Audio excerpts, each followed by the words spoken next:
Good evening, everyone, and welcome. We are the Owatonna School Board. Today is Monday. It's the 24th of January, 5:30. This is our regular meeting for the month of January. I call the meeting to order. Eric, our attendance. All members and student rep are present. Very good. Let's all rise and join in the pledge. I pledge allegiance to the flag of the United States of America and to the republic for which it stands, one nation, under God, indivisible, with liberty and justice for all.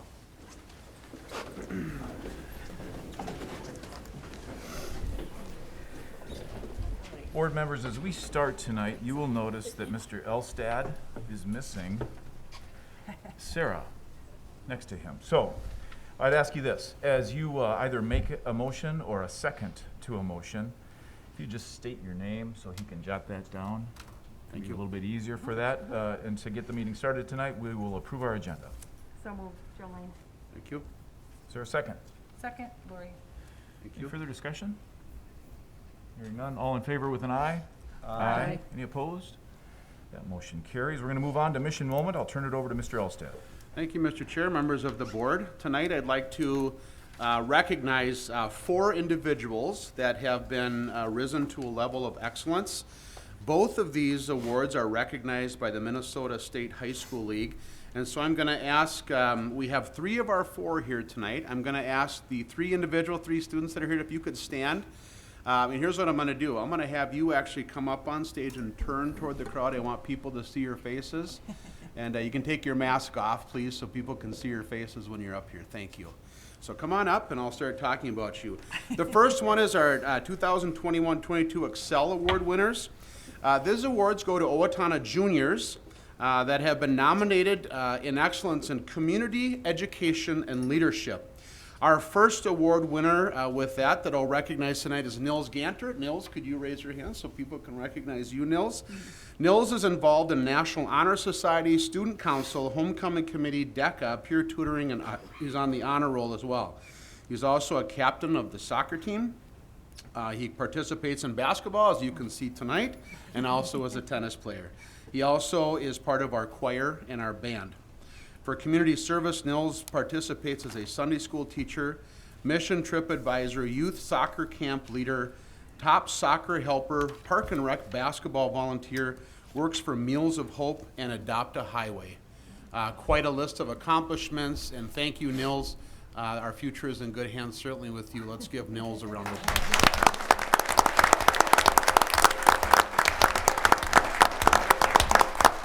I do want to recognize Sarah Snitker, who's not available or able to be with us tonight. Sarah is also a junior, and Sarah participates in National Honor Society Student Council, where she is the sophomore class president, DECA yearbook and honor roll. She participates in soccer and hockey and is also in choir. Sarah participates or is helping in her community service with Vacation Bible School. She's a Sunday school teacher, a Big Sister mentor, Toys for Tots, Salvation Army bell ringer, Meals of Hope, and a youth hockey mentor. Let's give it up for Sarah Snicker.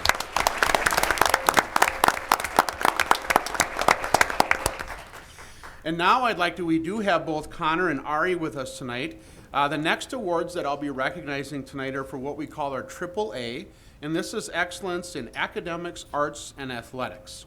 So our award winners for Owatonna High School this year are Ari Shornock and Connor Ginsky. If you guys could wave there so we can make sure we recognize you.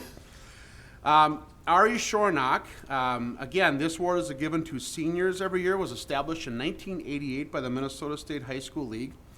AAA award recipients are selected through a multi-level process, including members of schools in the league, Owatonna High School, the league's administrative region, and a special committee of educators, business leaders, and members from the fine arts and athletic committees.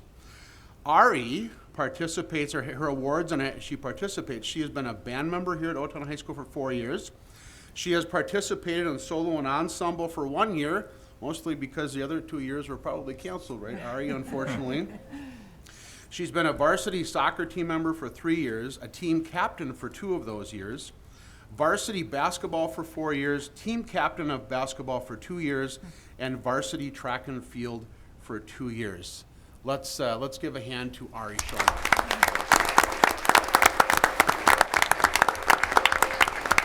And last but certainly not least is Connor Ginsky. Connor's awards and activities at Owatonna High School include he is a National Merit semifinalist. He has participated in band for 4 years, solo and ensemble contest again for 1 year, where he received a superior rating. He has participated in choir for 4 years and has been a section leader in choir for a year, varsity cross country for 6 years, and team captain of 1 year, all conference for 3 of those years, and a state participant this past fall. He participates in varsity basketball, as you can see as well, for 2 years, varsity track and field for the last 3 years, and has been team captain for a year and all conference for a year. Let's hear it for Connor Ginsky.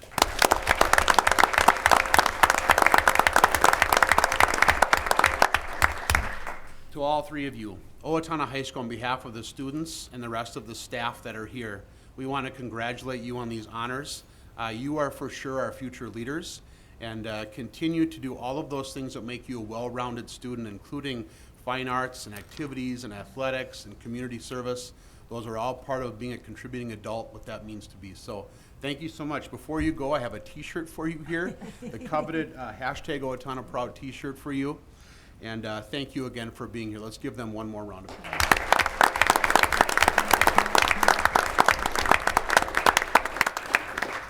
Mr. Elstad, thank you very much. Students, thank you so much for being here. Item 5 tonight is public forum. It's a good opportunity to remind everyone of the importance of meeting decorum. We do not allow slander, defamation, profanity, personal attacks, or revelations of private data, and as chair, I respectfully request that the public refrain from interrupting speakers during public forum. You'll be provided 3 minutes. Asked to state your name and the subject you wish to address. Start tonight with Deb Groutman.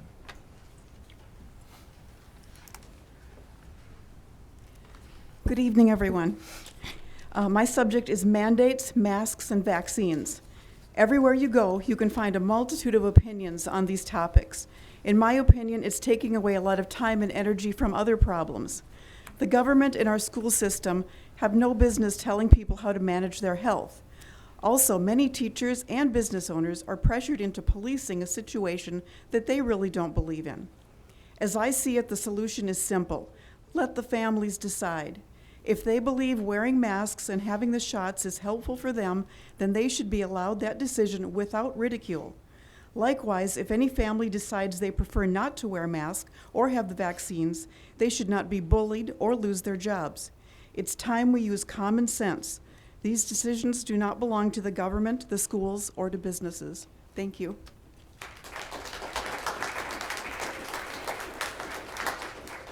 Ms. Groutman, thank you. Ann Krampitz. Ann, welcome.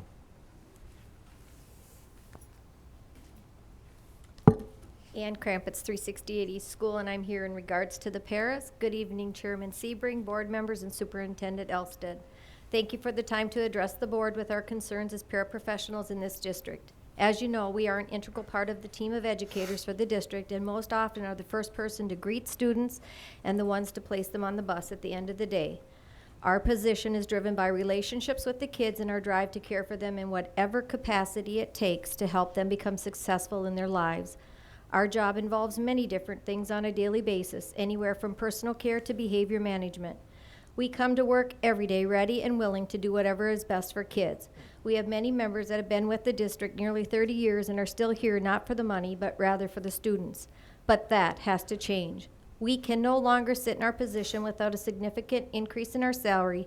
It becomes very sad when the very students we are assisting on a daily basis work in a position in the community and start at the same pay paras are making to make them a better person. It's also sad to find out they get more in benefits than we do after being here for 10 plus years. During the heart of the first COVID scare, we, the paras, were still working with students. We went to work and worked directly with students while the majority of other staff worked behind computers. We put ourselves in harm's way on a regular basis to meet the needs of the students. The government issued money for hazard pay, and was that given to the ones in the thick of things? No, we were told it was used to purchase device for the students. Meanwhile, us as paras did not even have a device to use. We have to go sign one out. Equity? Our district stresses equity as one of its main goals, but yet struggles to provide equity with its own employees. We have to do better at practicing what we preach. We need to ensure that all people employed with the district make a living wage. One job should be enough. You can only expect to maintain quality employees if we are providing quality pay and benefits to our employees. We used to be known as the place to want to work, but that no longer is the case, and it makes me sad. It is equally frustrating to see the turnover rate as high as it is because that impacts the reason we are here, students, for structure, consistency, and predictability. We spent the better day with the district a couple of weeks ago during mediation and left very defeated. Come to find out at the end of a long day, the teacher's package was significantly higher than our percentage, and what a message that sent to us. They are still in negotiations, and the district asked to go to mediation with our group. When you compute the time spent with students on a para on average, we spend 40 more days per year with students because we have no time for prep or any other time. We spend 6.5 hours a day with students. On whole, our whole day is student-driven, yet our benefits are significantly less than our pay too. Another issue we struggle with is the fact the district attempts to negotiate using percentages. When you take 10% of 80,000 to 10% of 24, you get a significant different raise. You have to compare apples to apples and not compare apples to oranges. Let's be fair and treat all people with dignity and respect. Yes, we know your money comes through our taxpayers, and we are those people. We pay taxes to the district, but yet are being compensated unfairly. When the bond and levy referendums go, we are signing on, but our raises are not even touching it. Thank you. Thank you.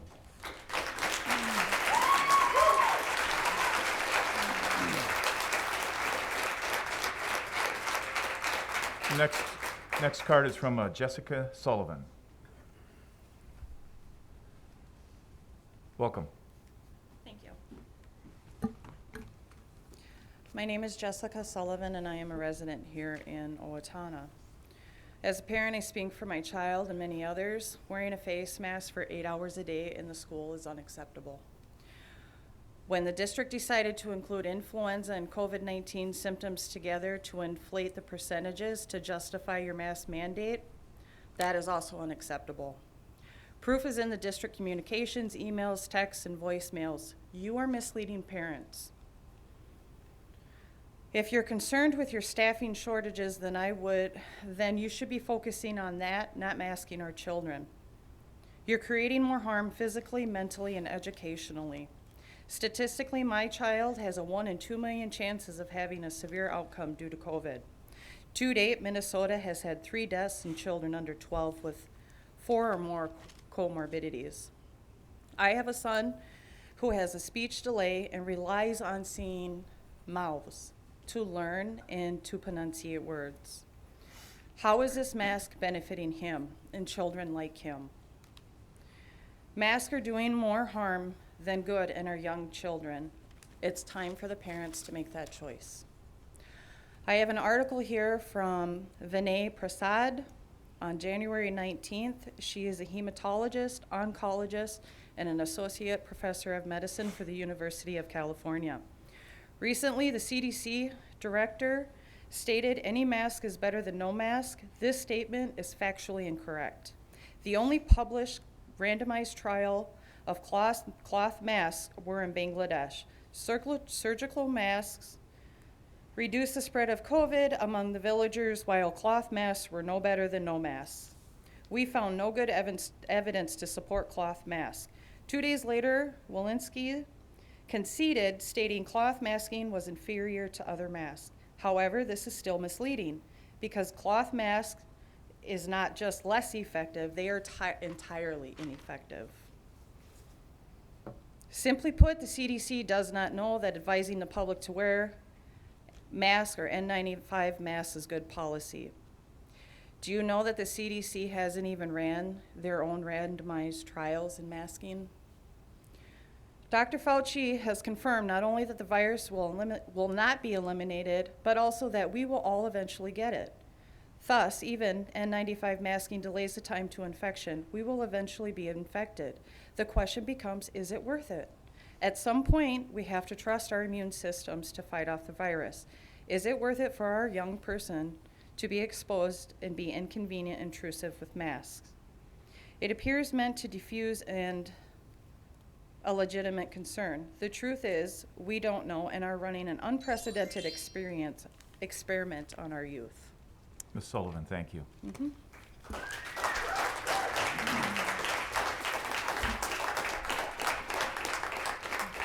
Our next card is from Shelley Thom.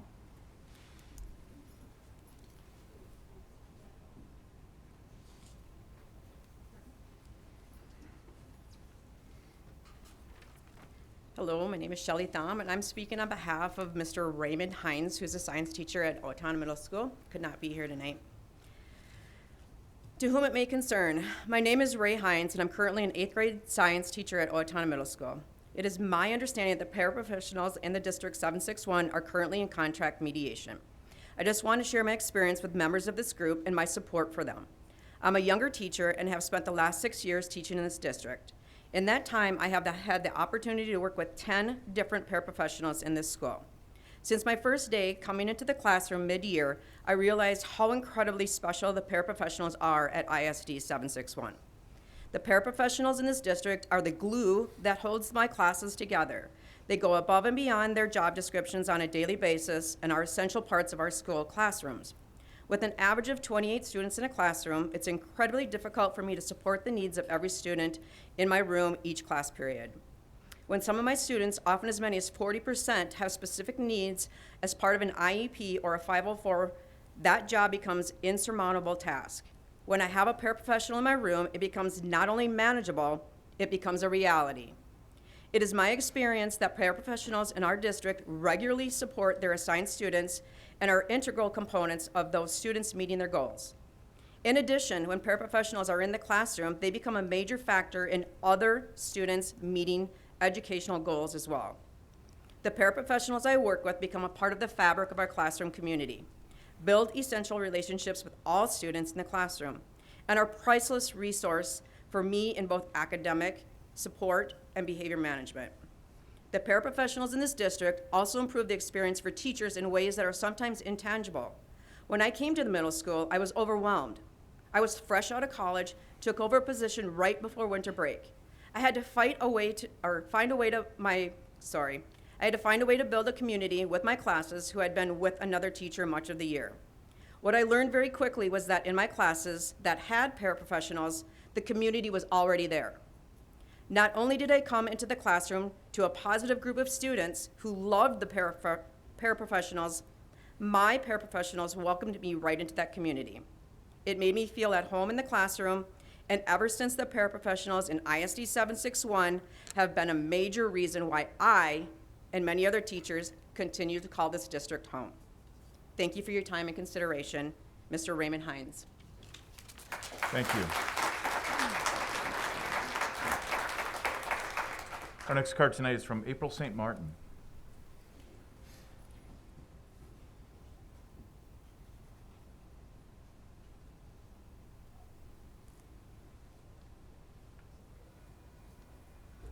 Hello, my name is April St. Martin, and I want to start out by just saying I am angry. I'm angry with the school district on many different levels. First of all, I'm angry there's so many people out here because the paraprofessionals, I agree. I have a child on an IEP that needs his paraprofessional, and they need to be taken care of so they can take care of my child and the children of this community. I am angry that my daughter is more worried about trying to fit her damn mask to her face than she is about trying to graduate and have fun in her last semester at OHS. I am angry that people try to get a hold of each and every one of you school board members, and not once has any of you reached out to this community trying to talk about issues that we really care about. My email is S as in Sam, N as in Nancy, APRIL 1977@yahoo.com.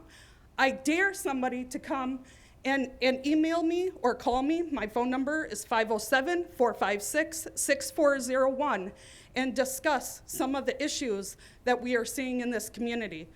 One thing that I am very disappointed about is the Martin Luther King breakfast, okay?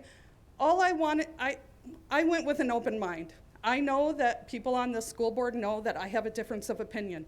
I honestly went with an open mind, okay? Equity is not the answer in School District 761, okay? It doesn't work, especially when the expert that you brought in couldn't even define it. The example that I gave, he said wasn't a very good one. It's one that each one of you has given to us with the people standing on the boxes. And eventually, if you even listen to the video, he will finally admit that it is taking away from somebody else to give to somebody else. Okay, so equity is not the answer, especially look at other things. So one thing that I do want to do, real quick if I can find it, which I probably can't, is regarding the masking. Dr. Michael Osterholm is director of the CIDRAP at the U of M, CIDRAP, look it up. It is a Center of Infectious Disease Research and Public Health Awareness. He is even on videotape saying that masks have never worked. They have never worked for Delta, they have never worked for Alpha, and they will not work for Omicron or anything else. So I want it to be done. Okay, I'm angry, but I want to talk about it. So like literally, I want to be, I don't want to be angry. I just want to open the dialogue and start talking about how we can change this. Thank you. Thanks, Ms. Hingland.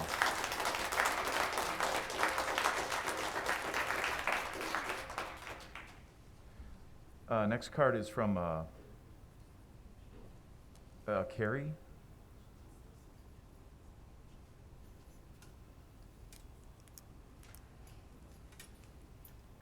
Hi, Carrie. Welcome. Hi.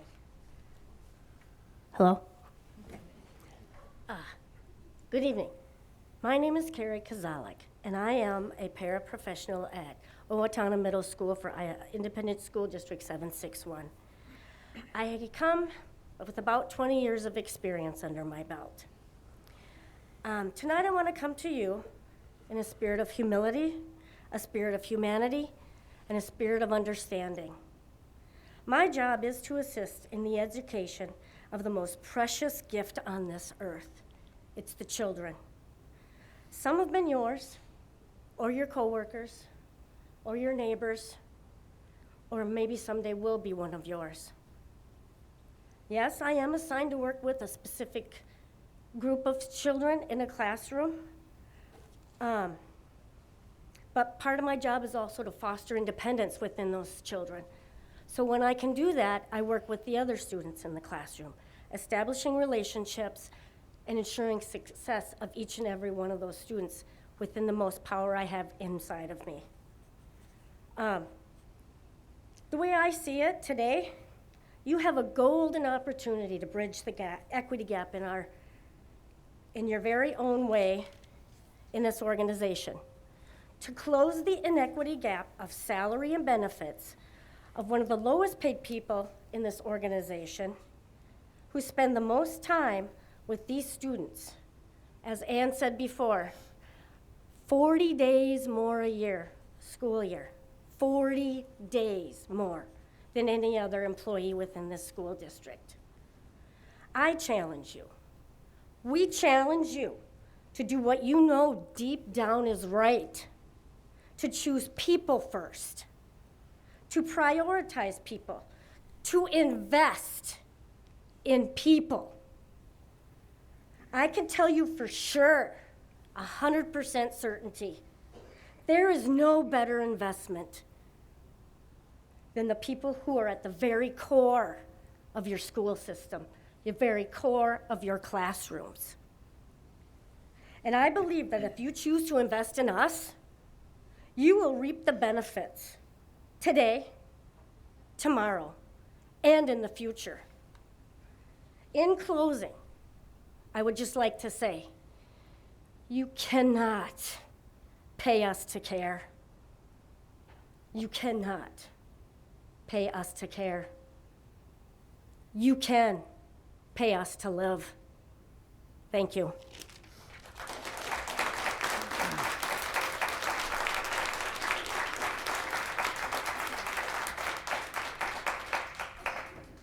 Thank you.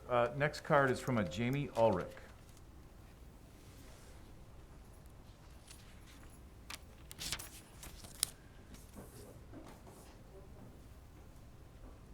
Welcome. Hello, I am speaking for myself and Jan Guitry. We both are teachers at Lincoln, and we're speaking on behalf of the paraprofessionals. Jan Guitry is unable to attend the meeting tonight, but we both wanted to say something for them. I am in my 5th year as a special education teacher, and Jan Guitry has taught at Lincoln for 18 years, and many of our paras has been there 18 years or longer. They're a group of committed people who care about Owatonna schools and our kids. Their positions cannot be filled with just anybody. We need a consistent group of people who are empathetic, patient, loyal to our district, and show initiative. The paraprofessionals we have fit that description. They build relationships with our students and genuinely love them. Our children love them as well. We're asking you to honor and respect their presence and their difficult job that they do with so much of a positive attitude. Sincerely, Jan Guitry and Jamie Ullwerk. Thank you.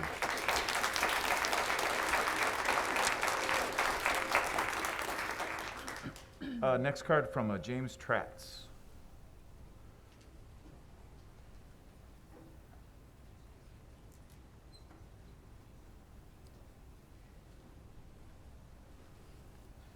Welcome. Thank you. Superintendent Elstead, board members, first of all, thank you guys for everything that you do for our community. I know it's not always a job that gets a lot of praise, and thank you.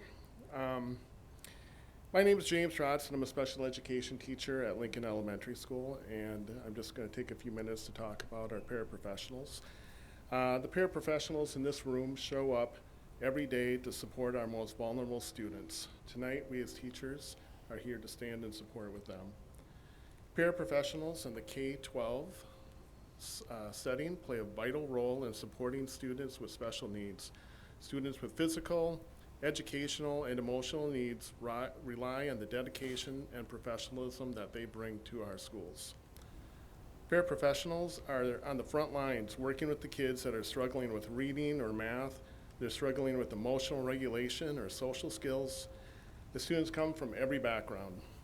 And unfortunately, many of these students come to us from backgrounds that are filled with trauma. Our paraprofessionals meet the unique and individual needs of all of these students, building relationships that are founded on trust. And I think that's a theme that you've heard tonight. Relationships. It's a big part of what they do. So many times I've seen a student in crisis, emotionally dysregulated, unable to express their needs, and in a situation like that, a trusted adult, our paraprofessional, may be the only person that can sit down with this student and help them begin to the process of de-escalation.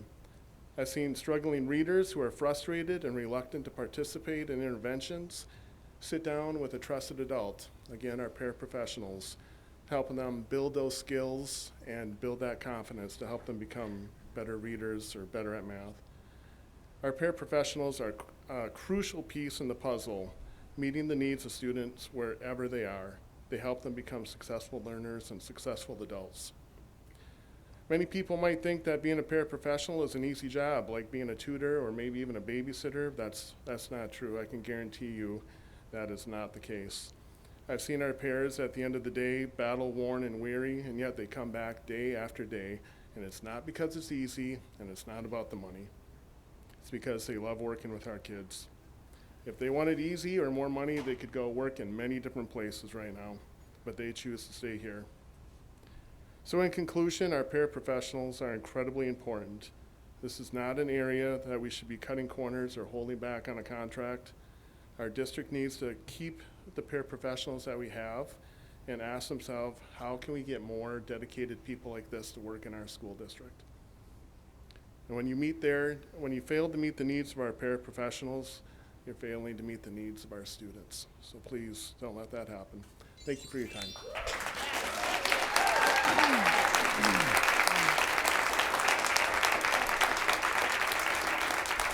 Our last card tonight is from Mike Peterson.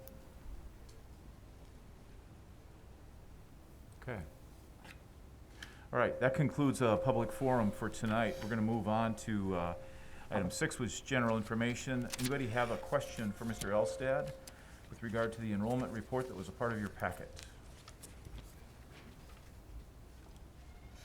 Nikki? So I noticed that we are now in the red for 3rd grade at McKinley. Did we have can you enlighten me a little bit on what changed? Yeah, so when we're monitoring enrollment, we do get, occasionally we'll get a larger family that moves into that neighborhood schools, and that's been our priority is neighborhood schools, and so we will see spikes once in a while.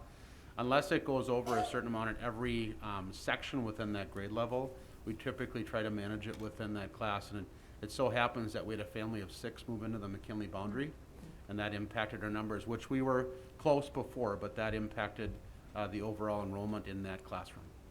Okay, thank you. Yep. Any other questions? We will move on. Item 7 tonight, no action required. We will have board forum. I'm going to start down here with you, Jolene. Do you have anything for board forum? No, I'm good, thank you. Deborah, No? Lori, you have anything? Yeah, just a couple items. Had the pleasure of attending the School Board Association meeting, Nikki, was that 10 days, 2 weeks ago? A lot of good information, unfortunately not quite as well attended, but not surprising given the circumstances. So I'll be sharing more of that information kind of one-on-one and as it pertains to different issues. A C meeting coming up, so we'll be talking about legislative budget. So if any of you folks have interest in lobbying your legislator to get more money to your public schools, that would help a lot of the challenges that all of you have described and we face together. And then finally, let's see, I had one more. See? MLK Day. So I was able to attend that presentation, and that was good to see community leaders there. Again, challenging conversations, but important. So good to be there. Thank you. I have nothing tonight for board forum. Eric, do you have anything? Nothing this evening. Tim? No, I don't. Nikki? I also attended the MSBA Leadership Conference. And as Lori stated, it was less attended than originally when it was a couple years ago. But we have 4 new board members on the MSBA because there was districts up for re-election. And our next event is going to be going to the state legislature and trying to get them to pass some of the statutes that we've passed. So hopefully, fingers crossed, financials are obviously high on our bucket list. Thank you. Daniela? Yeah, so we were finally able to complete our last day of the first semester, which thankfully went successful, and today was the first day of the first semester. I'm able to take a couple courses that I'm interested in, which are AP Computer Science and Calc 2. But as for the rest of the semester, I feel like a lot of students are kind of just ready for the unexpected, I guess, considering all of like the COVID cases and all of that going on. I think that this is something that's been going on for a while now, and I feel like we have been able to adapt and just kind of prepare for anything at this point. So I feel like with like the careful consideration of everyone included, I think that we'll be able to get through this. But we're ready for anything. Yeah. Daniela, thank you. Yeah. Mr. Elstad, some items to add for the administrative report. Yeah, thank you, Mr. Chair, members of the board. I do want to give a COVID update, and we have kind of gone, so our overall percentage in the district dropped. We were at nearly 4.7% positive COVID cases in the district in early January. We have since dropped down to an average of about 1.3% across the district, so we're seeing some positive momentum in that way. We have drilled down now to the numbers, and when the masking requirement was put in place, it was really to address a very short-term issue for a period of 2 weeks. At the time when that was put in place, we had a staff shortage of 122 staff in our district that were out because of COVID and/or influenza related.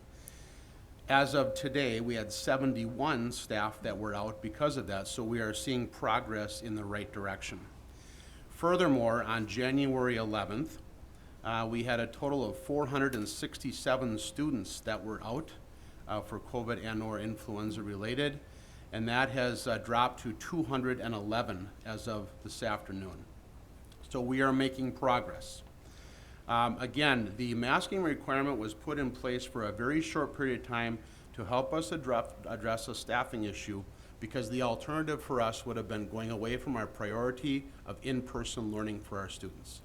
And so we have been able to maintain. The staff have done a wonderful job of stepping in for one another and helping out where necessary in order to continue our priority for in-person learning. We said we were going to conclude on Wednesday the 26th. We are continuing to collect data, but it's looking very good, and we will be communicating with parents and community on Wednesday regarding our ongoing, but we are monitoring our data very closely. But as I indicated, things are pointing in the right direction for us to go back to a strongly recommend in our buildings versus a requirement. So I'm holding to that to make sure that we also are having data and that we have staff enough in the buildings to safely staff our buildings. Second topic is our current high school task force. They have been studying the use of this building moving forward. There have been 4 meetings conducted thus far. And at the last meeting, which was just after the new year, the committee decided to put what's called a request for information out to potential developers of this property. The committee looked at a number of different ways to do this, and so the committee voted and set criteria, and those criteria will help guide any developer as to what might this space be used for, whether it's in its current form, some sort of remodeling, or just the land itself. And so that will be criteria, but one of the top criteria that was set by the committee was making sure that any developer was developing something that was in the best interest of this neighborhood surrounding this space and in the best interest of our community in general. If there are no developers that come forward, and again, those same developers have to come in with an idea, and also they have to have some financial backing as to what they might do. The committee also looked at the potential, if there are no requests for information or if some of those items fall through, that the district use this space for district purposes, which was stated in question 2 of the bond referendum that was passed in November of 2018. So we are now in the process of releasing. There will be some press release coming out later this week. We asked the task force to review the information for the request information before we made that public, which right now is scheduled to be Thursday of this week. And within that, we will be also contacting investors and developers that may be interested, just so that we can flesh that out. That was the request of the task force. So that is all of the items on that. Are there any questions about the task force process or progress thus far from the board? Please, Nikki. So I believe that due to weather or COVID that you'd missed one task force meeting. Were you able to reschedule that? Because I imagine it's a lot to talk about with one less meeting. Yeah, so we restructured the meeting so that we are going to be a little bit later in the delivery, but the task force felt they wanted to really flesh out this option for developers and things like that. So the plan now is to bring a recommendation to you on the March 14th work session for you to be considering. And so there'll be a couple members or a few members of the task force that will help in that presentation to you, but it also allows the opportunity for perhaps one more added meeting to make sure that they're clear on their recommendations before they bring that to the board for your consideration. Thank you. So, Just one question, Jeff. How long is that window of time open for developers to approach the district? so it will be approximately 30 days it's available. So it will be, I think it's going out publicly, as we mentioned, on January 27th. And it will be open till February 28th, so 31 days or thereabouts. So, Thank you. yeah. Okay, I'll continue. Got a couple of other things to report on, the first of which is we have had a couple of area businesses reach out to us, and we are working in partnership with Viricon and other business partners in the community that want to look at what they call a lend a volunteer. And we are working this through Owatonna Chamber of Commerce, where these companies would be willing to donate the time of a few of their employees every day to help us through a staffing shortage to continue and to prioritize our efforts towards in-person learning for all of our students. And I just want to recognize our Owatonna Chamber of Commerce, as well as those businesses that we are beginning that partnership with.